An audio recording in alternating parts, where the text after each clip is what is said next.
Hello everyone, कैसे हैं आप सब। तो हम डिस्कस कर रहे थे आपका ज्योग्राफी क्लास 6 का chapter 5 major domains of the earth.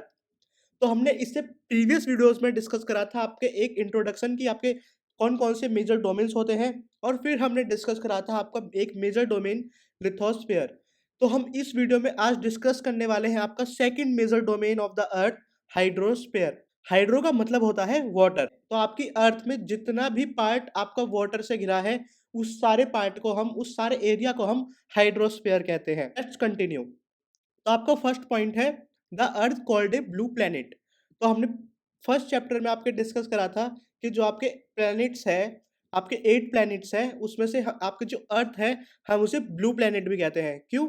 Because more than 71% of earth covered with water and 29% with land. Means जो आपके अर्थ का टोटल एरिया है उसमें से 71% आपका वाटर ही है, और 20 बाकी का जो 29% है वो सिर्फ लैंड। तो आपको जो मेजर एरिया जो कवर करता है अर्थ पे वो है आपका वाटर। थर्ड पॉइंट है running water in oceans and rivers and in lakes, ices in glaciers, underground water and the water vapour in the atmosphere all comprise the hydrosphere. तो जो आपका वाटर है जो आपके लिक्विड फॉर्म में है वही सिर्फ आपका हाइड्रोस्फीयर का पार्ट नहीं है। वाटर जो आपका ओशंस में, आपकी रिवर्स में, आपकी लेक्स में, और वो आइसिस जो आपकी ग्लेशियर्स में आप देखते हैं, और अंडरग्राउंड वाटर, एंड थर्ड आपका जो वाटर वेपर है आपके एटमॉस्फेयर में, यानी आपके जितने भी भाप है आपके आपके एटमॉस्फेयर में, वो सब मिलके एक हाइड्रोस्फीयर बनाते हैं। यानी आपका हाइड्रोस्फीयर आपका मेनली 3 फॉर्म में होता है। पहला जो आपका वाटर होता है लिक्विड फॉर्म में, ओशन, रिवर्स और लेक्स में होता है। और सेकंड सॉलिड फॉर्म होती है वाटर की, वो है आपके आइस जो आप ग्लेशियर्स में देखते हैं। एंड थर्ड जो फॉर्म है वो है आपके वाटर वेपर जो आपकी गैसियस फॉर्म में होती है। तो आपके हाइड्रोस्फीयर मेनली 3 फॉर्म में होता है। फोर्थ पॉइंट है आपका 97% of earth's water in oceans not suitable to human use because too salty. तो 97% यानी आपका जो टोटल वाटर है आपके अर्थ पे उसमें से 97% तो ह्यूमन यूज के लिए है ही नहीं, क्योंकि वो इतना खारा पानी है, हम उसे पी नहीं सकते, हम उसे यूज नहीं कर सकते। Rest of water is in the form of ice sheets, glaciers और underground, and a very small percentage is available as fresh water for human use. तो 97% तो आपका सिर्फ ओशंस में ही हो गया जो कि हम पी नहीं सकते क्योंकि वो बहुत ही खारा है। तो बाकी का जो आपका पानी बचा उसमें आपका ग्लेशियर्स हो गए, तो जो आइस की फॉर्म में है हम उसे भी यूज नहीं कर सकते। और बाकी का जो बचा वो आपका अंडरग्राउंड वाटर हो गया। तो सिर्फ एक 0.3% के नियर ही आपको जो फ्रेश वाटर होता है, जो सिर्फ हम पीने के लिए यानी ड्रिंकिंग वाटर के लिए यूज कर सकते हैं। Last point, despite being a blue planet we face a shortage of water. कहने के लिए तो हमारा जो अर्थ है वो एक ब्लू प्लेनेट है, बट फिर भी हम शॉर्टेज ऑफ वाटर की प्रॉब्लम को फेस करते हैं, क्योंकि हमने अभी डिस्कस करा जो 97% ऑफ वाटर है आपकी अर्थ पे वो सिर्फ आपका खारा पानी है, हम उसे पीने के लिए यूज नहीं कर सकते। जो आपका फ्रेश वाटर है वो सिर्फ 0.03% ही अवेलेबल है। तो ये था आपका एक बेसिक सा इंट्रोडक्शन हाइड्रोस्फीयर का। अब बढ़ते हैं आपके नेक्स्ट पार्ट की तरफ जो कि है आपका ओशंस। तो जैसा कि हमने अभी डिस्कस करा, आपका जो मेजर जो पार्ट आपका हाइड्रोस्फीयर में है वो सिर्फ ओशियंस है, यानी जो आपका वाटर है वो ज्यादातर पार्ट आपका ओशन से ही कवर है। So oceans are the major part of hydrosphere. सबसे ज्यादा आपका जो हाइड्रोस्फीयर में कोई पार्ट कवर करता है वो आपके ओशंस ही है। जो आपके ओशंस है वो 97% ऑफ वाटर अर्थ का जितना भी है वो आपके ओशंस ही कवर करते हैं। They are all interconnected.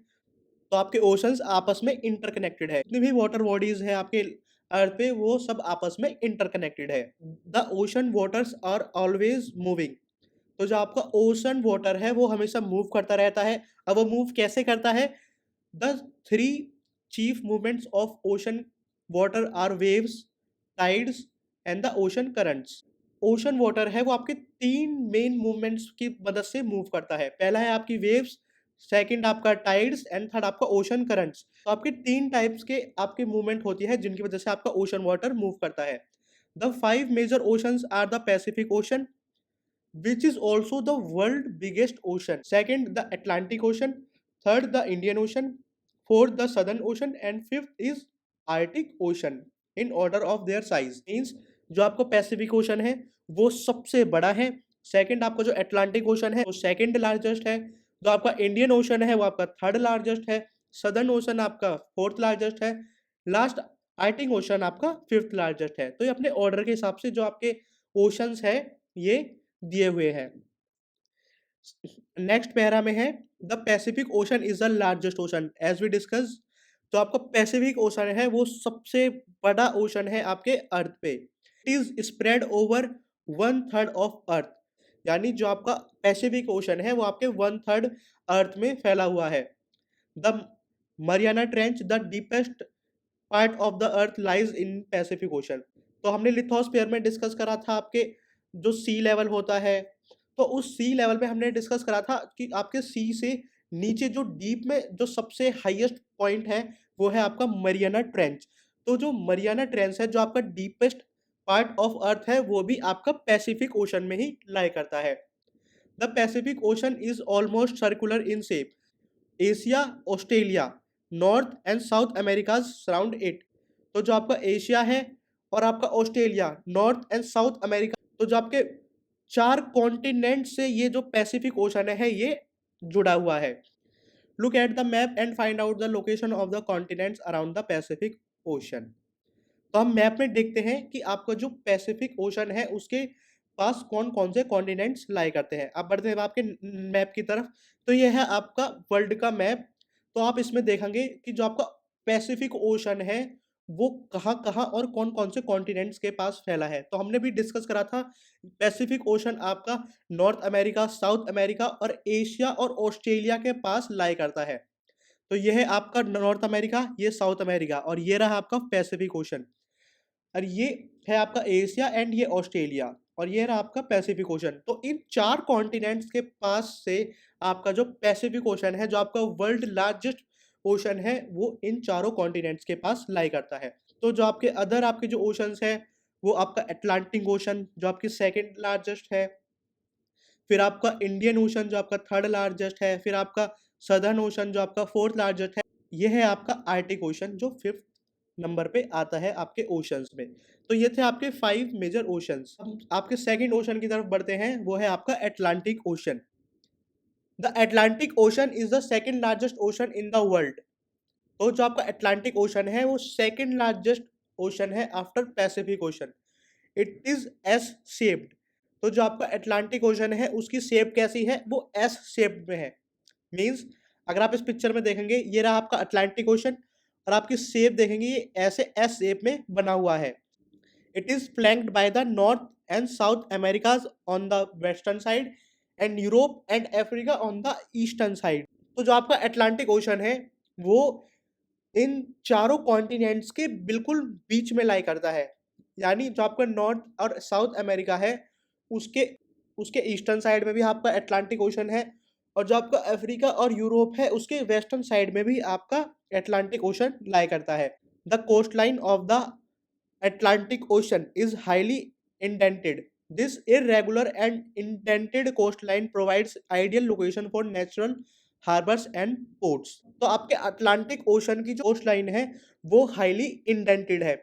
तो जो आपके अटलांटिक ओशन की जो कोस्ट लाइंस है आप इस पिक्चर में देख पा रहे हैं, तो आप ये देखेंगे ये अंदर की तरफ ये गहराई में जो स्पेस क्रिएट होता है अटलांटिक ओशन की जो कोस्ट लाइन है उसके लिए एक आइडियल लोकेशन होते हैं नेचुरल हार्बर्स के लिए, सी पोर्ट्स के लिए, आपके बंदरगाह के लिए। Last, from the point of view of commerce it is the busiest ocean. Commerce के पॉइंट ऑफ व्यू से आपका बिजिएस्ट ओशन है। कॉमर्स मीन्स जो आपका ट्रेड, आपका व्यापार जो होता है उसके पॉइंट ऑफ व्यू से ये सबसे बिजिएस्ट ओशन है। क्योंकि एक तो फ्लैंक्ड है, क्योंकि ये 4 कॉन्टिनेंट्स के बीच में लाई करता है और जो इसकी कोस्ट लाइन है वो एकदम इंडेंटेड है, इसलिए ये ट्रेड के पॉइंट ऑफ व्यू से एक बिजिएस्ट ओशन है। थर्ड ओशन है आपका Indian ocean is the only ocean named after एक कंट्री दैट इज इंडिया। तो जो हमारी कंट्री इंडिया है उसके नाम पर ही इस ओशन का नाम रखा गया है। The shape of ocean is almost triangular. In the north it is bound by Asia, in the west by Africa and in the east by Australia. तो आप इस पिक्चर में देखेंगे जो आपका इंडियन ओशन है, शेप है वो एक ट्रायंगुलर के हैं, बिकॉज ये आपका अफ्रीका से भी अटैच है, यहाँ से आपका एशिया एंड ये आप ऑस्ट्रेलिया। तो इन तीनों पॉइंट्स को आप कनेक्ट करेंगे तो देखेंगे जो आपके इंडियन ओशन है ये ऑलमोस्ट एक ट्रायंगुलर शेप में दिखाई देगा। तो फोर्थ ओशन है आपका the southern ocean. Southern ocean encircles the continent of Antarctica and extends northward to 60 degrees south latitude. अगर आप इस पिक्चर में देखेंगे जो आपका सदर्न ओशन है वो आपके अंटार्कटिका कॉन्टिनेंट के चारों तरफ फैला हुआ है। तो जो आपका सदर्न ओशन है it it extend northward to 60 degrees south latitude, यानी ये आपका साउथ लैटिट्यूड है। तो ये आपका सदर्न ओशन आपके 60 डिग्री इसके नॉर्थ तक फैला हुआ है। फिफ्थ और लास्ट ओशन है आपका द आर्टिक ओशन।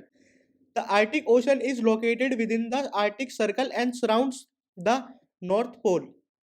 तो जो आपका आर्टिक ओशन है वो आपका आर्टिक सर्कल के अंदर ही लाई करता है, सराउंड्स द नॉर्थ पोल। तो जो आपका आर्टिक ओशन है वो आर्टिक सर्कल के अंदर तो है ही, और वो आर्टिक ओशन आपका नॉर्थ पोल के भी चारों तरफ तक फैला हुआ है।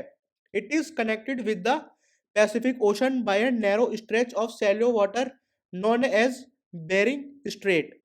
Means Pacific Ocean and Arctic Ocean is connected with a narrow stretch which is known as Bering straight.